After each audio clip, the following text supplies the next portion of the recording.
Welcome to the Dance Science Podcast. I'm your host, the Dance Scientist, and the Dance Science Podcast intends to build connections and drive discussion on how we can improve our field and make dance science more normalized. Thank you for being here, and please enjoy today's episode.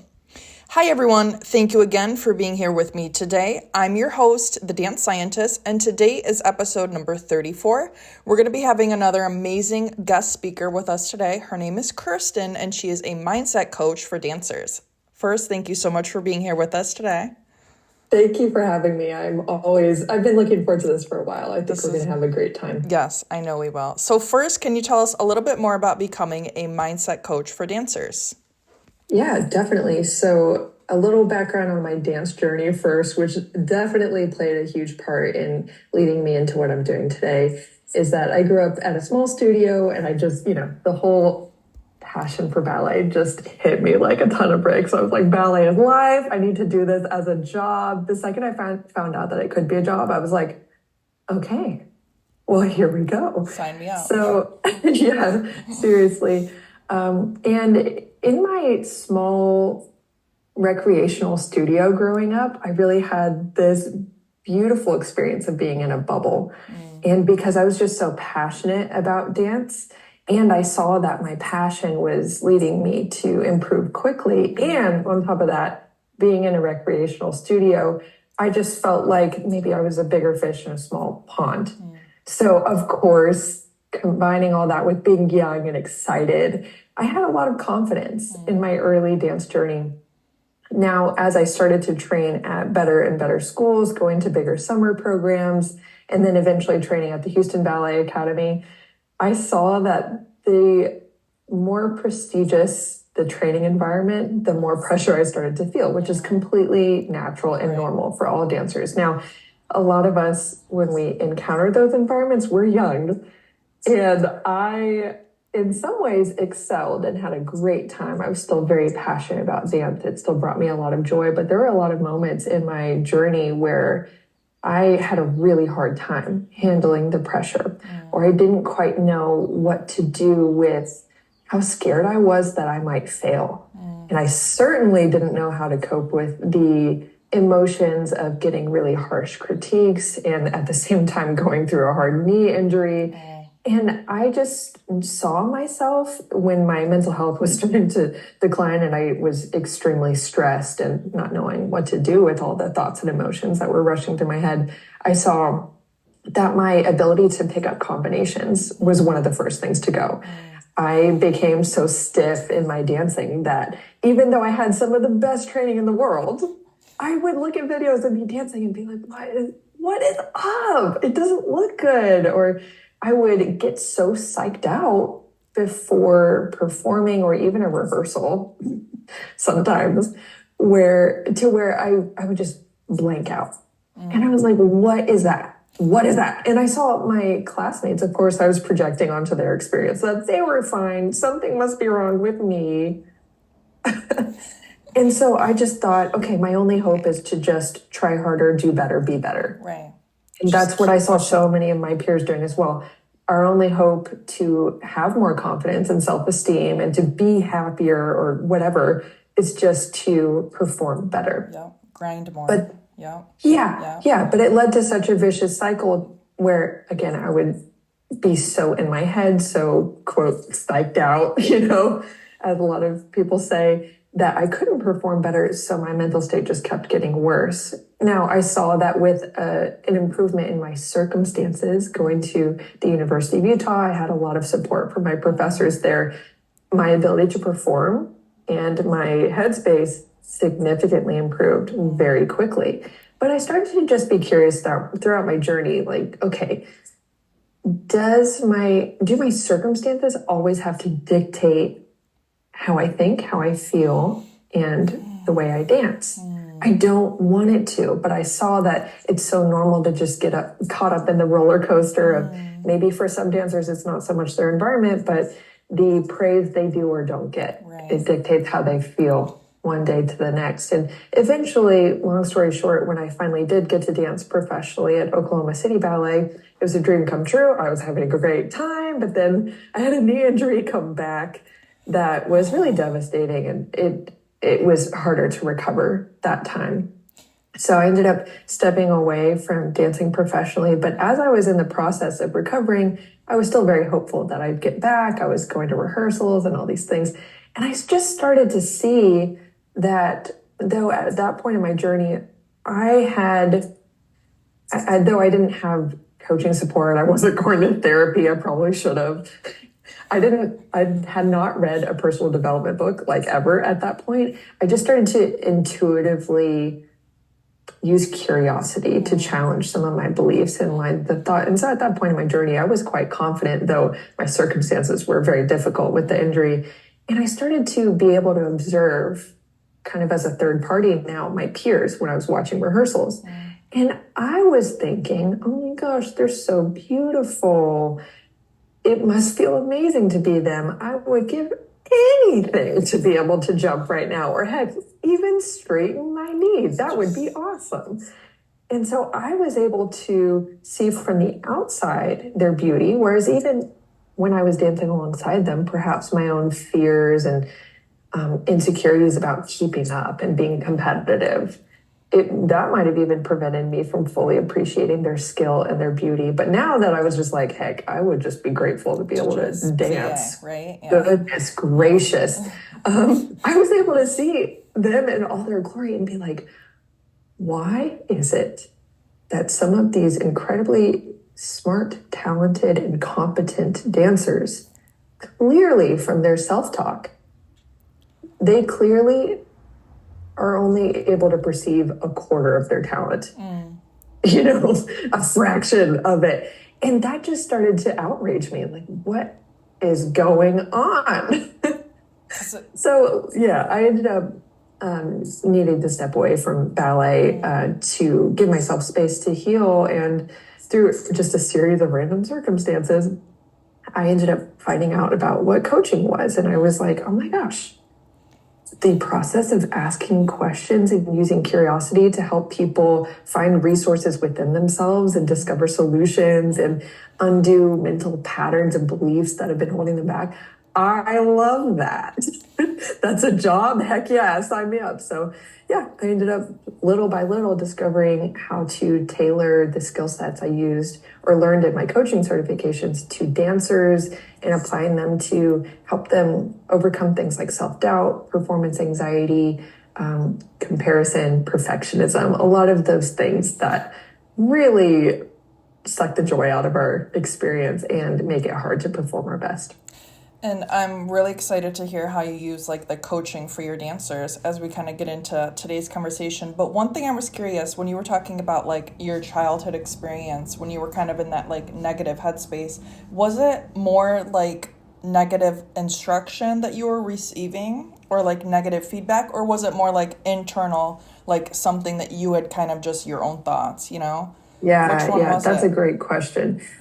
Honestly, it's kind of hard to talk about this publicly because I don't want to be like, oh, this organization is garbage. Yeah, whatever blah, you're, blah, blah. Whatever you're comfortable with. Yeah, it's not. I genuinely am so grateful for my experience at Houston Ballet. I just had one teacher that, her methods of motivating us towards excellence were personally very degrading towards me. Okay. There was a lot of character assassination. Okay. Like, oh, if you're not pushing through injuries, or if you didn't learn the combination, and we see something about you. Yeah, we see that a lot, unfortunately, still. Yeah. And I mean, it rips still, me apart. Yeah, it's still a thing. So I think, bringing it to light is important because it's still out there, in my opinion. Yeah. For sure. So, yeah, I do think it's important to talk about. Yeah. And there was also a lot of talking about the professional ballet world in a very black and white sort of way as a method to, again, motivate us towards excellence. For example, we heard things like, well, if I asked to go to the bathroom during company class, I would have been fired. And so then that started to But again, that was 40 years ago. Right, exactly. And so I had not only so much of a sense of my own inadequacy, because I was like, oh my gosh, well, I'm messing up combinations. I'm clearly cracking under the pressure. And so since I definitely have a more type A personality, and I really can have especially at that time, I was so like, oh my gosh, whatever you tell me to do, I'm going to do it. Of course. I had this teacher on a pedestal, so I took in everything she said. That's what ballerinas do. Yeah. Bible truth. Yes. Okay. Anything their teachers say. And so, you know, when you're in that bubble, you look at your teacher and anything they say to you, you just automatically believe without a single question. Until you're in a different environment, and then like you were saying, you kind of like saw different perspectives, and you were like, oh, everyone, you know, you were saying basically other dancers were also experiencing mental blocks. You were saying too, but they were technically strong, right? They were technically strong, and I perceived that my classmates were able to just put on a better face than me and just get the work done. Whereas there were times where I was trying so hard, and I was just really hitting my limits. So I remember, this is so sad, but there were some days where I would just face the wall and just cry and then try to like wipe my tears and just keep going.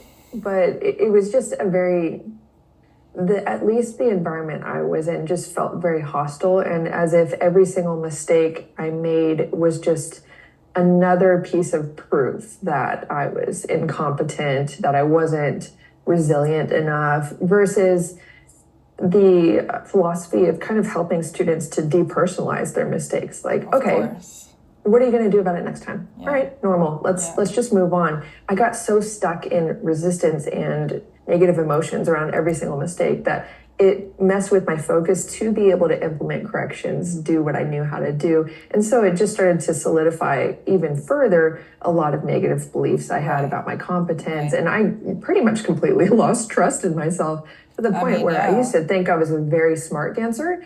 And I honestly, the fixed mindset was really coming in strong. Like,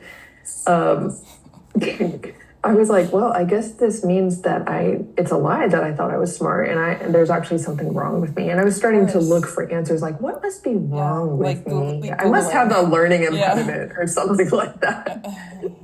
It's so sad. It's just crazy how an environment can really play such a big play, even for ballerinas, I think, especially. I mean, it's just, it's crazy, the stuff that gets done.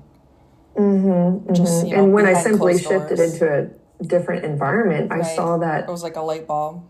There was a tone of trust that was kind of set in the studio. It was often unspoken, but the way I was reacted, or the teachers responded to me when I did make a mistake or asked to maybe mark something so that I could save my energy for another run or whatever, there was just this sense I felt from them of, I trust you to be smart and do what you need to do. And we know you can do this. And so guess what? I rose to the occasion. Right. And it's like having the maturity, right? They knew that you were mature to make good decisions for your body, good decisions for your technique. So it became a self-fulfilling prophecy.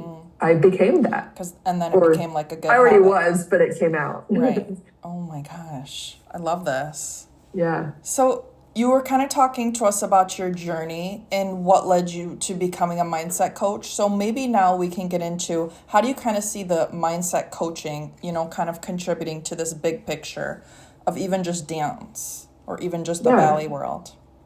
For sure. One big thing that I see, especially in the dancers I'm able to work with, and sometimes in messages or comments that I get, is that even in my free content online, by just sharing about how the mind works, what you might have thought about yourself as a dancer as being, maybe you think, oh, I'm just not good enough, or I'm an underdog, I'm behind, whatever it is. Or even if it's, so many dancers have this mental block around learning choreography, like I'm a slow learner. Yeah.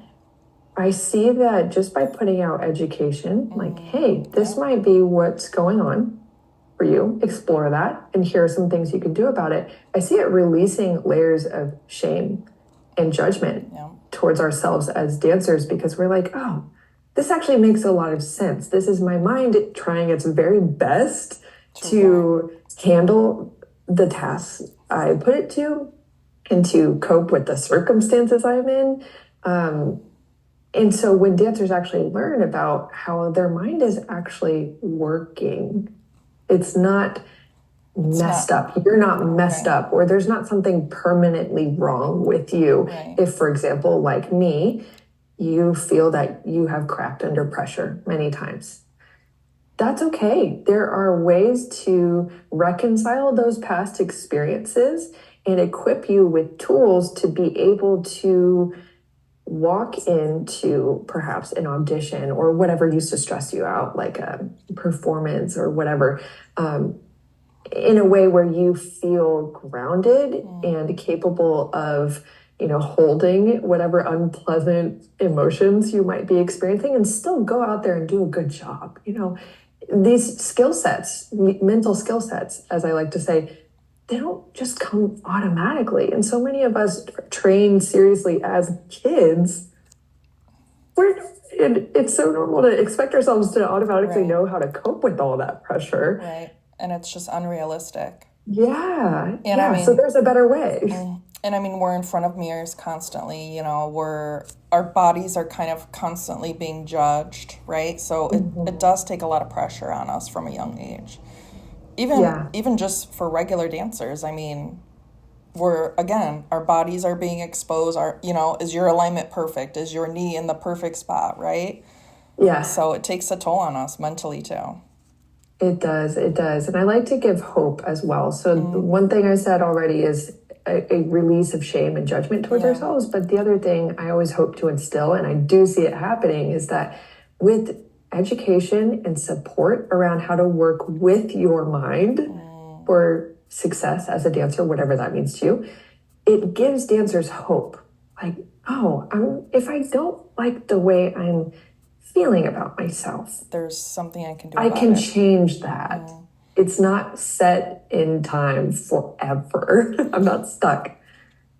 And that just kind of brought up another thing in my head too. What kind of advice would you give? Let's say there's a dancer in class who naturally picks up the ballet combinations and is just like, gets the combinations fast. And then maybe there's a dancer in the class who struggles with picking up the combinations. So how do you kind of address like the comparing? I love doing that. So for the first thing I like to do when I work with dancers individually, if their insecurity is around learning quickly, is I like to learn more about their learning style. That usually makes a lot of sense out of why they've been having a hard time. And when we find the why, we can find the how. How do we start to change that? And it also, like I said, releases judgment about past experiences. And we can reframe their past experiences that their brain has taken as proof that they're a, quote, slow learner. And by reframing those, we can let go of the belief that they cannot learn quickly. Because honestly, the belief alone is going to create it's going to keep them stuck, right? Because in the way that might work, if dancers are like, how does that actually work? Is, let's say, if you believe I'm a slow learner, the second a combination looks a little complicated, you might already be experiencing stress. Shutting off, shutting off, freaking out, like, oh no, am I going to remember that? And when you're thinking those things, are you truly present and able to learn the combination? No. Not really. And then even what I see is that if you do pick up the combination, when it's time to actually do it, there's a lot of second guessing going on in your mind. Or looking around and assuming, kind of waiting for yourself to mess up. All those things are obviously going to impact your ability to pick up the choreography and do it. And it's... go ahead. Sorry, I was just going to say too, it's more solidifying like all of these like mental health talks that I have. It's just so much more validating to me every time that we talk about stuff like this, that you can only go so far with just technique, in my personal opinion, right? You really can only go so far. And again, these demands are happening for younger ages now too. You know, even if we're not just talking ballerinas, even just dancers are being asked to do, you know, more pirouettes, you know. And so again, we have to always have the blend, in my opinion. I don't think it's just enough to just teach them the technique and the movement, right? Yeah, I agree. So to just finish off the point about where we begin, if I was going to help a dancer release their mental blocks around learning, it doesn't mean they're going to like be the fastest learner ever tomorrow, but a lot of times there is a change that we see when we start to address things like your beliefs around your ability to learn, changing those, and then discovering your personal preferred learning modalities, like maybe it's auditory, visual, kinesthetic. A lot of times when we understand what their preferred or most natural modality for learning is, then we can also say, all right, well, or ask, when you look at your primary teachers, how do they demonstrate combinations? A lot of times they're favoring one learning style. Right. And so that also just releases some judgment that the dancer might have towards themselves. But then we're not stuck. We can even take that a step further.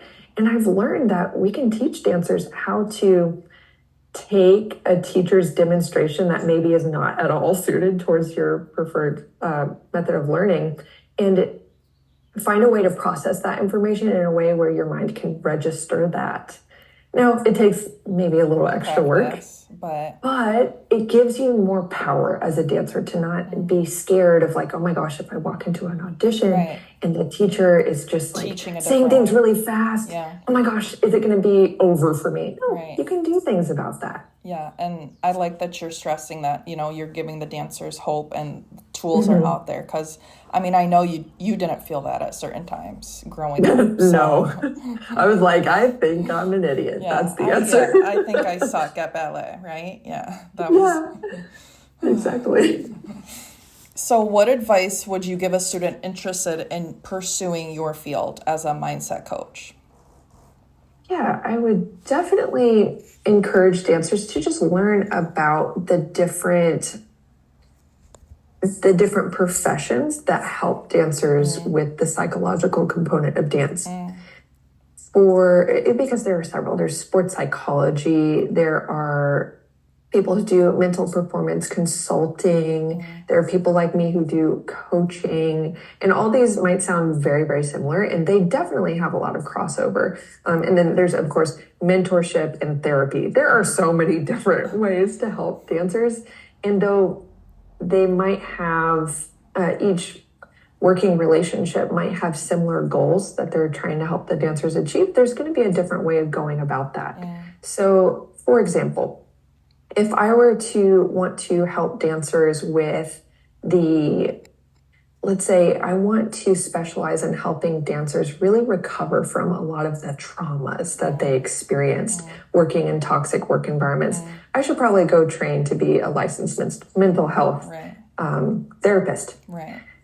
Personally, I found that I really wanted to specialize in helping dancers to perform their personal best and also approach their career with a sense of emotional satisfaction, confidence, and well-being. So I knew I wanted to be a bit more forward-focused and goal-oriented in what I did, rather than maybe looking a lot at the past and healing that. Though there are lots of times where in the beginning of my coaching program with each individual dancer, I do ask more about their past experiences because we're looking at where are your beliefs coming from and how do we change those.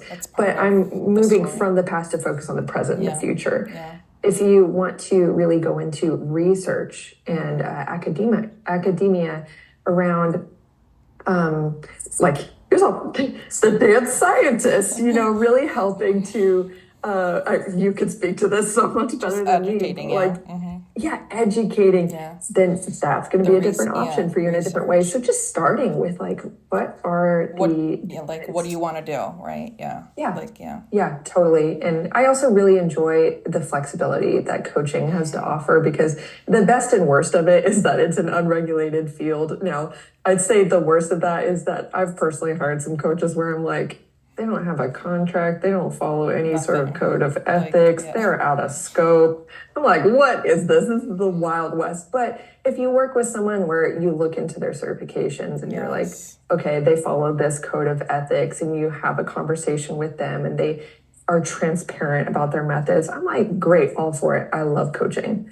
And I knew that for me, I wanted to also be able to address kind of the life coaching elements of helping a dancer talk about their life holistically, and how whatever's going on in the studios may be affecting their life outside, or outside is affecting their life inside. I like that. Whereas mentorship is really just saying, oh, I did this. This is what worked for me. You can do it too. That's a really, really simplistic way of putting it. But I didn't want to just mentor people and tell people how to follow my path. I love the process of coaching and like asking them about themselves and helping them discover what's best for them. Yeah, because, it's their life, it's their path, it's their career. I mean, it's So everyone's different. Exactly, yeah. So from your specialization in being a mindset coach, what have you learned that you wish you knew as a young dancer? This is probably people's favorite question. Yeah. That your mental state matters. And if it's not working for you, you can change it. I wish that I knew that it's really great to prioritize your own confidence, your own trust in yourself. And also that the performance anxiety I felt at different times, or the self-doubt, the perfectionism that led to intense self-criticism, I kind of thought, oh my gosh, is this just how it's going to be now? Or I looked around at my peers and saw that they were experiencing similar things, and I was just like, no, is this just how it is? Is this the normal? Yeah. Is this? So I wish I could just say, no, it's not normal. And please do not accept that as normal. That's what I talk a lot about in my social media posts. I'm like, if you are experiencing these things, it's not normal. And, you gaslight yourself without realizing it. Yeah. When you're in that bubble, you're just like, oh, you think you're the problem, like you were saying. You're like, oh, I was the issue, right? No one else did anything wrong, but you were like, yeah, something must be wrong with me. Right. And I love to share it with a lot of dancers, especially my Gen Zers. Love y'all, like the younger dancers right now. A lot of them grew up in this culture where we're very much praised for like, oh, you're so smart, oh, you're so talented. And it's really great that adults want to give affirmation to children, but that accidentally ends up instilling this fixed mindset in them, which is the belief that essentially, to paraphrase it, your level of talent or your capacity to achieve things, your potential is somewhat fixed. Right. And whatever action you take, it's just going to reveal what latent potential was already there. Versus the growth mindset, which is that with time, effort, education, intention, all those things, that growth is always possible. Right. And so I see a lot of dancers come to work with me, and I hear a lot of things from them like, okay, I've been told I was good at this. I've been told I was good at that. I was talked to like I had so much talent and potential. Those are the dancers that hold back the most when they're being given a challenge, or when even they are asked to do a step that they've been told they're good at doing. They feel pressure to prove, oh my gosh, yes, I have that talent. Or when they're not as good at something, I see them giving up the fastest. Because it's like, oh, I'm not talented at that thing, so I can't do it. Or maybe it's like tied to their self-worth too much, like totally. They identify with it. Yeah. It turns into like that. Yeah. So I love being able to undo that with dancers and say, okay, let's get out of this fixation on talent and what you're good or not good at, or deciding at 16 what your potential is for the rest of your career. That is flexible. You can, I mean, I don't like to sound cheesy, but it's like you can choose your destiny a little bit more than you think you can. Yeah, trust me, it's not going to be a straight path. I mean, there's going to be hurdles and but they're going to figure it out as they go, Yeah. It's okay if they don't know at 16 what they're, Totally. 'cause that can be a high pressure time for dancers too. It's like, figure out what you want to do.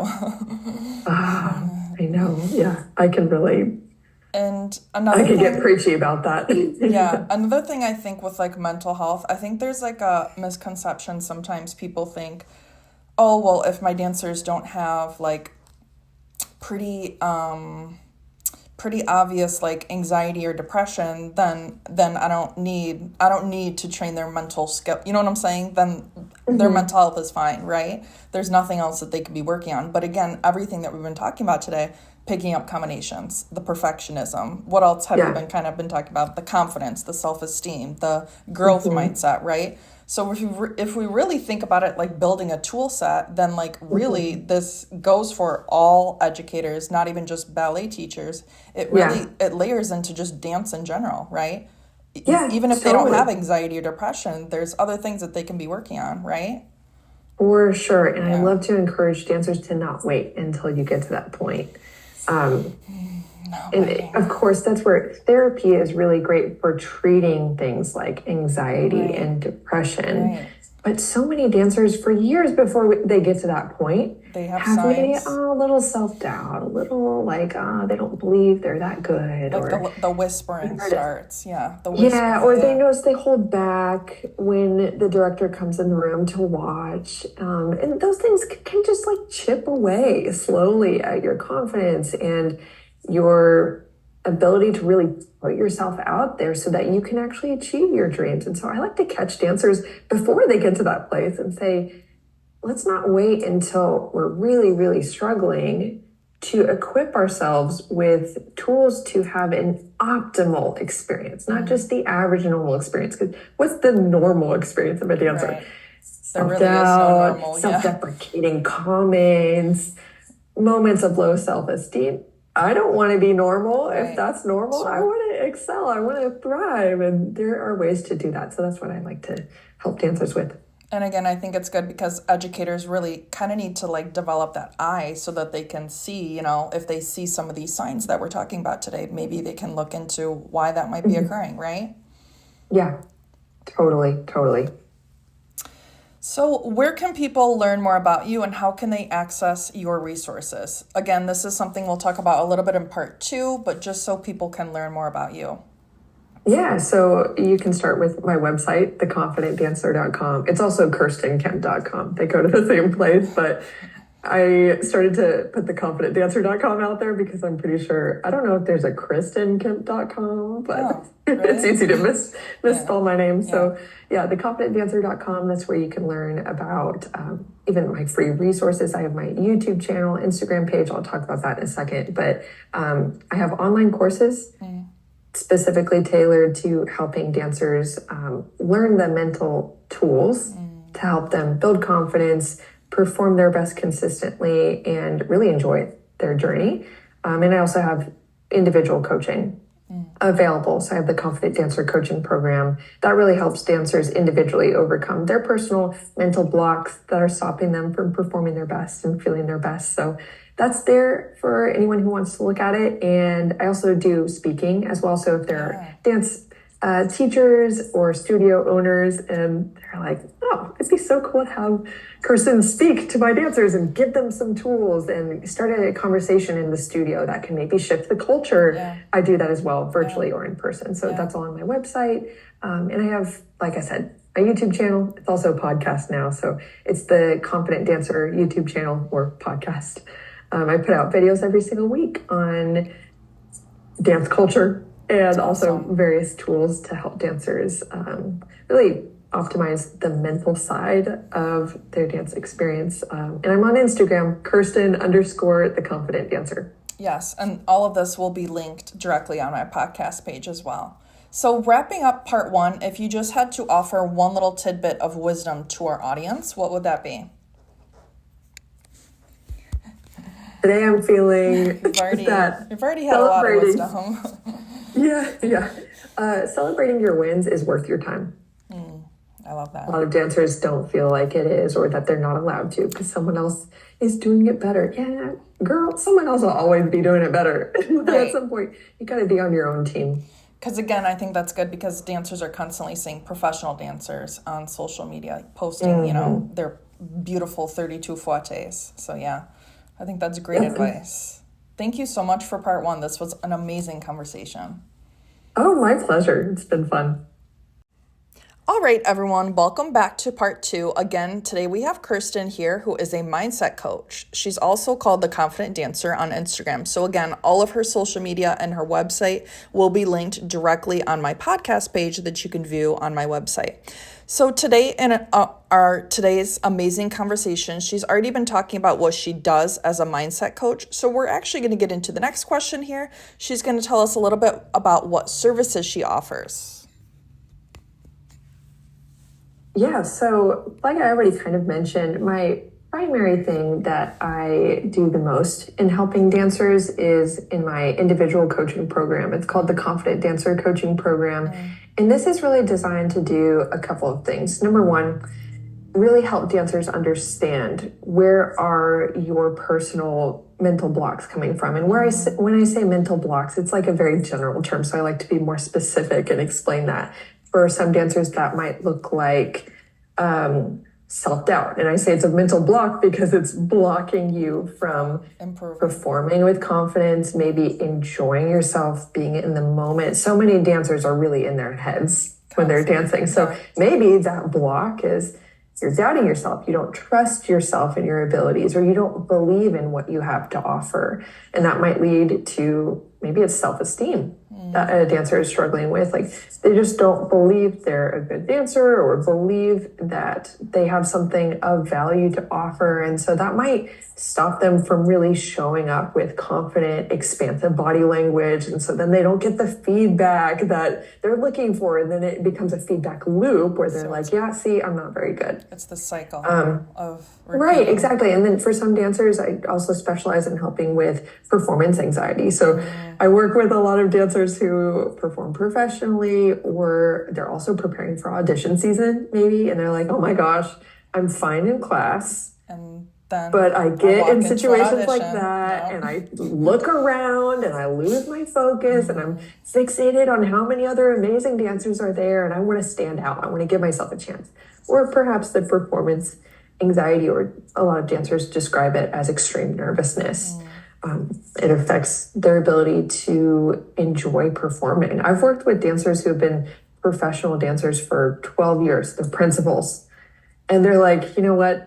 I can cope, but I am so tired of being irritable days before opening night. I'm so tired of like dreading getting on the stage, and it's like so many uncomfortable emotions, and I just want to be present on stage. I want to enjoy it. So those are some different things as examples that I help with. Also, perfectionism and comparison. Those are big ones that a lot of dancers come to me for. So we look at not only a lot of dancers know how it's been affecting them, but I like to go into where is that coming from? Are these negative beliefs that you've picked up? Where did those come from? And we release them. So helping them adopt healthier belief systems.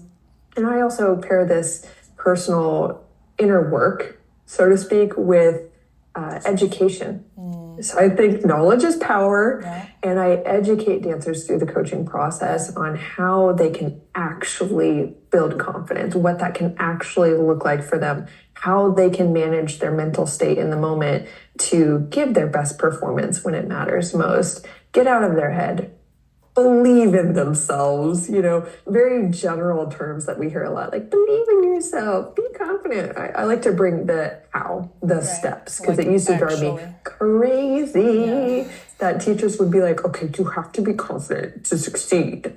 But how? But yeah, they gave me no resources on how to do that. Like, where's the XYZ, where is the, yeah. So I'm curious, like, is there a specific age bracket that you kind of gear some of your services towards, or is it kind of open-ended? So it's pretty open-ended. I work with dancers who are 12 and up. Okay. So I don't go younger than that for various reasons, but I find that dancers 12 to 14, that is sometimes a good time to start, especially if parents are like, okay, I'm seeing things in my dancer that are concerning me. They're nervous, they're self-critical, blah, blah, blah. So it goes as early as that, but I work with dancers well into adulthood. I've worked with retired dancers, recreational dancers who are in their 60s, and they're like, you know what, I do West Coast swing for fun, but I'm just noticing it's not very fun because I'm in my head and I just want some help with that. So it's a pretty wide age range, and I help dancers of all genres. My background is in ballet, so a lot of ballet dancers come to me, but I've worked with dancers of all kinds, even musical theater people on Broadway. So big variety, and also different focuses as well. Recreational, pre-professional, professional.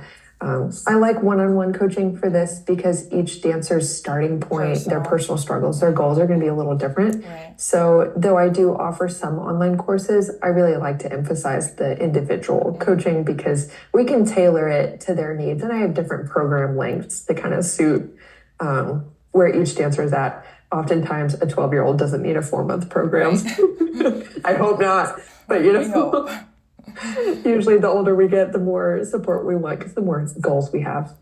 And something else I thought of too when you were mentioning the parents is, maybe dancers are struggling with things that we've been talking about today, but maybe in their dance class, they kind of like put that, they kind of like fake it.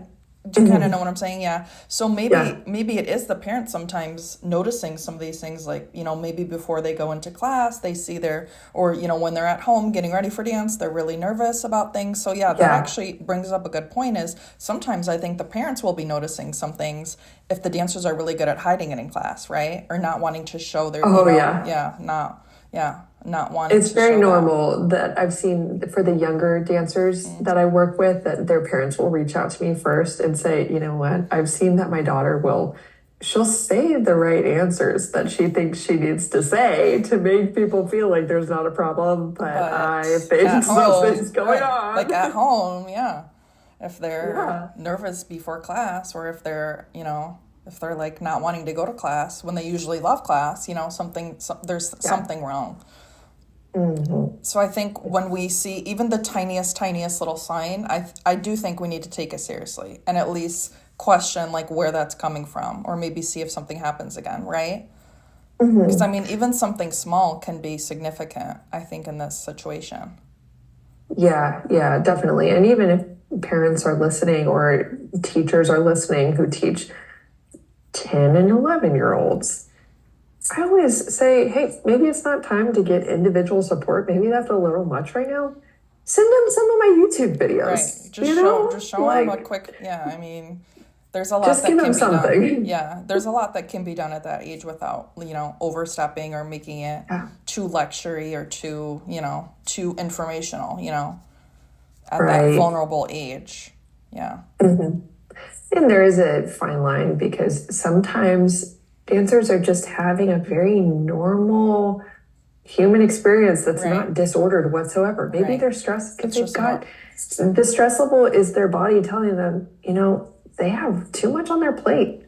So they don't really need someone like me to come in and be like, oh, something's wrong. What do you believe about yourself? Not that I just do that. And I'm like, okay, something's wrong with you. I very much hold the view as a coach that there's a logical reason why your mind is doing what it is and is trying to help you. Yeah. It's self-preserving. It's trying to help you. So there's nothing really wrong with you here. Right. But sometimes we're just having a very normal, natural reaction to what we're going through. And sometimes all dancers need to hear is that's okay.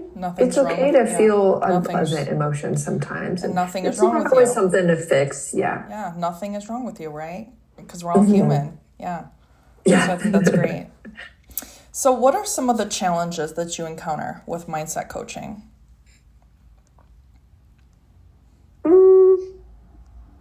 Personally, by the time people reach out to me, I'm not really seeing some challenges. They're like, I'm ready to change. Yeah. Help me.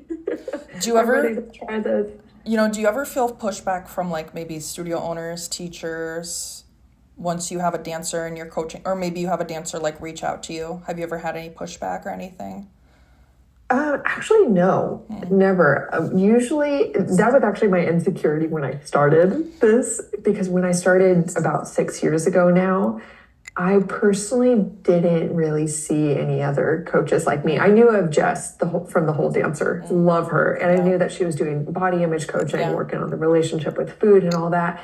And so I knew she was doing that. And I'm not saying at all that I was the first. I know I'm not, probably. I just wasn't aware. And so I was like, oh, there's this new weird thing that I'm doing. Like, I don't know how it's going to be received. It was received very well. People are like, oh my gosh, thanks for doing this. Wow. I mean, because it's so necessary. I was just going to say, it's needed. I said, not even just ballet. I mean, this is just teaching a regular dance class. I mean, this is important information for dance educators especially too. Yeah.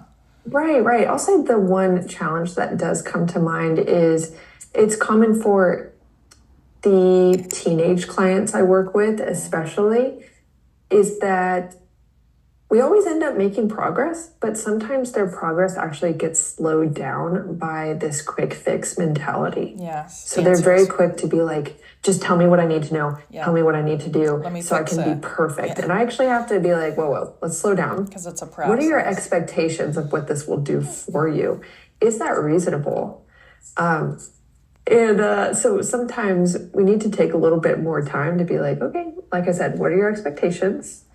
Let's get away from the quick fix mentality and more of the, how do we, optimize your experience, but please understand it's not going to be like we talk once and you're perfect forever and never feel a negative emotion again, because that's just not reasonable. And again, the quick fix thing is something that we see even in just like exercise trends, do this once and you'll get your splits. Do this once and and it's first of all, it's unrealistic. So again, I can kind of see the parallel of how it happens with mental skills, because they want it in a day, they're like, help me. Yeah, and it can make them blind to the progress they're actually making, because it doesn't look, they don't feel anything so flashy, so fast, like how they were expecting it. So then I like doing this, actually. I take notes, and I like to be very specific and measure as much as I can of like, okay, this is different. You're able to do this now, and previously you had a hard time doing that from what you told me, so that I can mirror back to dancers. This is the progress you're actually making. Let's celebrate that and continue. But sometimes when dancers are like, but I didn't receive the magic wand treatment, and I'm not doing quadruple pirouettes tomorrow, or I didn't do it today after one session. What's wrong? And so it can kind of create more judgment for their perceived lack of progress, but they're actually, from what I'm seeing in my professional experience, I'm like, that's progress. You're releasing rigid thinking. You're adopting flexible thinking. That's a huge win. And I was going to say, for you, from the coach perspective, you can see that they're making improvements and growing, right? But again, when they're in that like bubble, I think obviously it can be hard for them, which is perfect because you're here reminding them and showing them like, look, you did X, Y, and Z. Did you see that? Yeah. They're like, what? So I think it's great that you're reminding them that, yes, even because, even the tiny achievements, are a big deal, even because, again, the 32 fouettes are celebrated, right? Who can do the 32 fouettes amazing, right?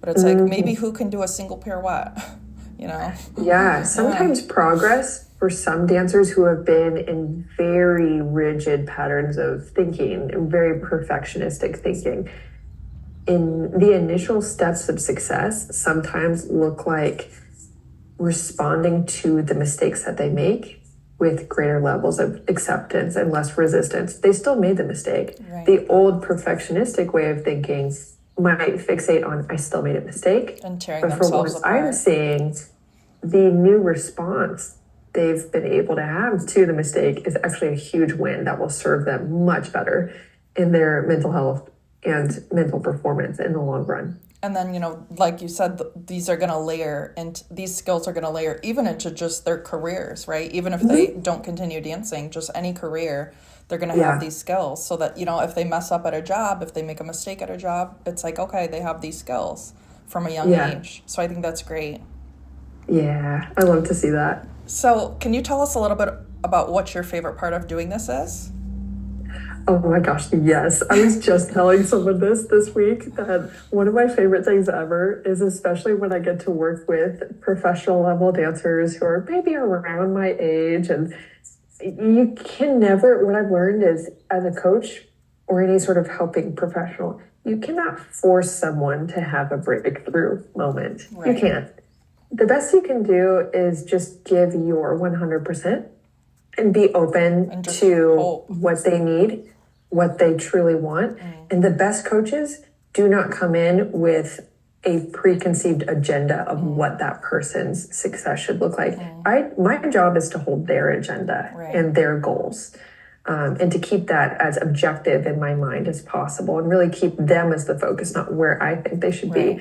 However, one of my favorite things ever is when dancers have had their, maybe a couple years into their career, and they have what I call the cult liberation breakthrough moment, where they're like, oh my gosh, all of these paradigms and ways of thinking that I picked up from the ballet world are like, I love the ballet world and everything, or the dance world. Maybe not everyone's in ballet, but they can see all of these ways of thinking that they picked up that once for years felt so real. They're like, oh my gosh, maybe my director's opinion of me does not dictate my opinion of myself. Whoa. Yeah.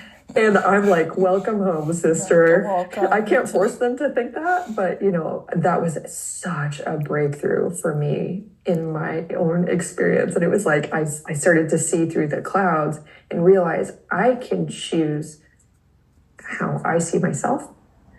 I can validate my own opinion and my own dancing, and at the same time, respect my director's opinion and be collaborative. Yeah. It's gray. You know? That's what I'm definitely not suggesting to dancers that they're just like, screw the system. Yeah, that's what I want to, That's what I want to touch on too, is, you know, we're not here like disrespecting ballet. No. We're not here disrespecting a certain school, a certain teacher. We're just having a conversation about like, some of these things are toxic. So it's like, let's talk about it. Let's not brush it under the rug, right? Totally. Let's not keep brushing it under the rug, because pretty soon, our dancers are already having a hard time to begin with. So it's like, do we want them to be in a worse position, right? Or do we want to see them flourish, right? Yeah. I just love seeing when dancers can come into a more autonomous relationship with their perspective and their way of being. Like, it's no longer automatically something they absorb from their environment. That, I love to see it. It's like such a good day when I can have a meeting like that. I'm just on cloud nine. I'm like, yes. Because, you can respect ballet and for what it's taught you, while also like calling out some of the things that have, caused issues for you, right? Oh, yeah, for sure. I'd like to really focus on just grace and balance. I think it's very normal when you've been hurt, to go through a time, which I did myself, where I was just angry and maybe a little jaded. And that was a valid part of my journey. I'm really grateful I didn't have a large business and a lot of influence at that time, because I just don't think that's where I wanted my messaging to stay. And I'm very glad that I moved forward from there. So I definitely like to share a view of the dance world in general, and also the teachers who have caused harm or hurt, where it's like, okay, we can hold both things to be true. Maybe what you went through was wrong. The way I believe I was treated by certain teachers was definitely wrong. And a big part of my healing journey was seeing my humanity and theirs. Right. And moving forward in grace and forgiveness so that I can be free, and I'm also not living a reactive existence where I'm just fueled by like hate and anger. Yeah, and I mean, you don't want to live a life full of hate and anger towards people like that, because I mean, you probably still learned from them to some extent, but it was just obviously the style of teaching wasn't. And like I said, we still see this everywhere, so this is definitely not. Just talking specifically about just the certain teachers that you had. Yes, absolutely. Some of the teachers that hurt me the most were actually the teachers that taught me the most. And truly, I wouldn't be the dancer I am today without them. Right. So being able to come to a place of healing and nuance, finding truth in the gray, to me, that's a sign of true recovery and a healthy mentality, because life is pretty gray sometimes. And if we look at the dance world as the enemy, and we're always looking for the perfect way forward and finding out who the enemies are and they're wrong and canceling them and calling them out, it's like you'll be left on an island by yourself and then realize, oh, the things you hate about other people are also in you. That gets really meta, but it's true. Because, even with ballet teachers, I personally believe that they can be strict and they can hold certain boundaries, but I also think that they can be loving, supportive, encouraging, motivating, right? I think those two worlds can coexist. Yes. Yeah, I've heard a lot of talk, even recently, amongst my teacher friends about how we do still need to hold our students accountable. Of course. Kids need that. We need to get course. away from honestly coddling them. Yeah. But it's such a fine line. And I totally understand. As someone who still teaches, there is a fear sometimes in me that if I am bold in setting a boundary or holding a kid accountable to their potential, that I will get an email, that I'll get a phone call, that I'll be, reprimanded. So I completely empathize with how difficult that is, especially in our culture today that very much values protecting dancers' mental health and all that. It can just go to this extreme where we're actually doing the kids a disservice. Right. Because we're not showing them what they're capable of. We're not showing them that they can handle straightforward feedback, not mean feedback, but straightforward. It causes uncomfortable emotions sometimes. Right. The kids need to know they're capable of taking it. Right. And, the other thing, too, is parents are paying for classes at the end of the day. And then at the end of the day, it is our job to educate. So obviously, yes, we need to be teaching them to a certain extent to reach certain skills, to gain technique, gain strength. But again, it's about how we do it, and it's about the way that we approach it, right? Because again, I do think ballet teachers can be strict and can hold those boundaries while also being loving, right? Having having that certain energy about them, right? Yeah. Yeah, that's why I like to say holding dancers accountable. Yeah. You can say, you know what, you're going to do that again. And this time, let's do it like this. And you can say, I've seen you do better. I'd like to see you apply yourself more without saying something really insulting, like, what's wrong with you? Yeah, why is you're being weak? Why is your knee not in this position, right? Yeah. Yeah, but what we can accidentally do is really be afraid of making dancers uncomfortable or causing them to have negative emotions. So then we're not actually allowing them to see that they're more resilient than they think. Right. And it causes them to feel limited, like, oh, I can't do something that's going to make me feel uncomfortable or insecure or anxious. It's like, you know what? When you get older, some of your confidence will come from seeing yourself overcoming those things. Right. So you need to see yourself when you push through it. Making mistakes. Yeah. Like when I talk about making mistakes, I think people assume, just let the dancers keep making the same mistakes over and over. And it's definitely about finding a balance. Yeah. Yeah. It's holding, like you were saying, holding them accountable in a way that's still positive, encouraging, right? Yeah. And there's a way to do it, right? You don't have to just be the strict or just be the super lackadaisical, right? Yeah. There's gray. Yeah, I don't even think I've found the perfect balance at all, but I've seen an improvement over the years, though, in kind of figuring out. I think I used to be very, very strict to the point where some dancers would feel defeated and shut down because I was just acting out of my old programming of like, that's how I was trained. Yeah. So here we go. You need to know that you can do this, you know.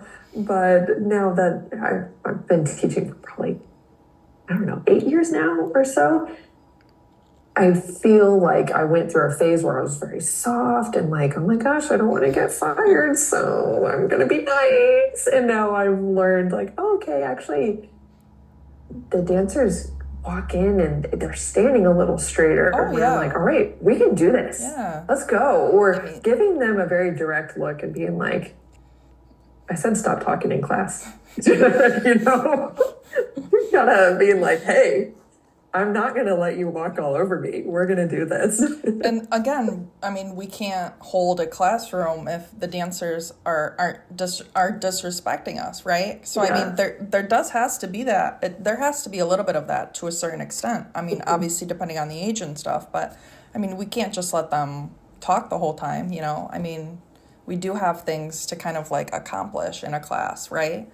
So there's got to be a boundary, right? There's got to be a certain line of respect, right? But it's how we're, like you said, how we're talking to them when they make mistakes, right? How we talk to them when they're feeling nervous, right? It's all about like the tone that we're setting in the classroom, right? And like the toolkit that we're giving them. Totally. So is there any more wisdom that you'd like to share with our audience today after our amazing conversation? It's like, what else could be possible? What else? I mean, I could probably talk to a wall for 3 hours, so I'm sure I can come up with a lot more. But to sum it up, I suppose, I just think for dancers and dance educators who might be listening, whatever challenges that we notice, whether they're internal or external, I just think I want to leave everyone with a tone of hope that with an attitude of resourcefulness, we can use curiosity and be like, okay, instead of being like, oh, this sucks, or maybe for a dancer, I'm just not a natural turner, I'm not good at pirouettes. Yes, I hear that all the time. Question that. You know what? We can be both compassionate to ourselves and looking at where we're coming from and kind of the quote reality of that situation, but we don't have to be like, this is reality. Right. This is how the dance world is, or this is how I am. Don't let your current view of reality determine what reality you go on to create. And again, I think that's one of like the positives with social media too, is people on Instagram like us who are sharing like, you know, actual educational content. So I do think that's one of the positives here is they see the resources that are out there, right? And they're like, oh, I'm a human, right? Nothing's wrong with me, like we were saying a lot today, right? So I think it's great that they can see resources right on your page and, you know, that are obviously coming from an educational standpoint. Yes. And I really hope it helps. Speaking to the perfectionistic bent in a lot of us, I know in myself, that all resources are intended to lift us up and give us options. Nothing will ever make us perfect. Right. But I sure do hope that they help, at least to help dancers really enjoy their journey. That's one of the biggest things that when I look back on the time where I was dancing full time, my main regret, though, you know, I don't think anyone likes saying that they regret things, but if I'm being totally honest, not that this deeply affects my life, but I'm like, I did leave some joy on the table. I did discount what I was able to do. I did focus on my flaws a whole lot. And now that I see my dancing on video from back then, I'm like, dang, girl.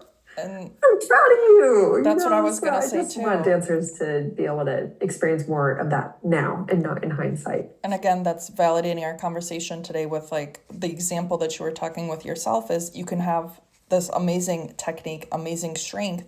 But if you still have battles inside, right, you're going to be hitting a wall, or you're only going to be experiencing things kind of in a bubble, right, of just like getting through this. Let me get through this day. Let me get through this show, right? And then looking back, you said you were like, oh, my dancing looked good. But, again, it's like, if we don't address, like we were talking about today, right? From a young age, and seeing the signs, any signs that even parents, I think it's a really good thing for parents to see. How are their kids acting when they go to dance? How are their kids acting when they come back from dance, right? How are they feeling about their experience? Yeah, definitely. Well, thank you so much for today's amazing, amazing conversation, Kirsten. My pleasure. It was so great talking to you. I'm so glad we got to do it. All right, so to wrap up today's amazing conversation with Kirsten, one of the things she touched on is that she was in a toxic learning environment, and then after that, she actually was in a different environment that she said was much, much more supportive and much, much more trusting of her. So again, this conversation was not intended to characterize a certain company or characterize a certain educator. We're just here to have a general conversation about her experiences growing up as a ballerina. We also talked about the importance of mental skills, not even just for ballet, right? A lot of the conversation we were having today was a little bit geared towards ballerinas because of her background, but I also want to make it clear that this really layers into just regular dance classes, right? So any dance style you teach, these are important mental skills, kind of like building a little toolkit for yourself, right? We also touched on, finding the fine line, finding the balance between you can be a strict teacher, you can hold your dancers accountable in a way that is also loving, encouraging, and supporting, right? And it's about finding that fine line. She also really wants dancers to feel like there is hope and that they're not stuck. Again, I think this is really important because dancers, even just regular humans, when they're at that vulnerable age, they can kind of think in a bubble and they can't necessarily think about long term, right? They can't necessarily see themselves outside of that bubble. So it's important for dancers to be constantly told that, yes, there's hope, there's resources out there, there are people who want to help you. You do not have to do this alone. We also talked about how she addresses things like perfectionism, self-doubt, and even learning combinations.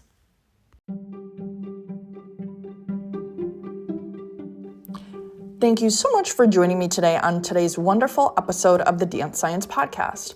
I'm your host, the Dance Scientist, and if you really enjoyed today's episode, please feel free to either leave a review. You can also comment directly on the episode, and you can also send me a direct message right on Instagram. Again, thank you for being here with me today, and I look forward to seeing you in my next episode.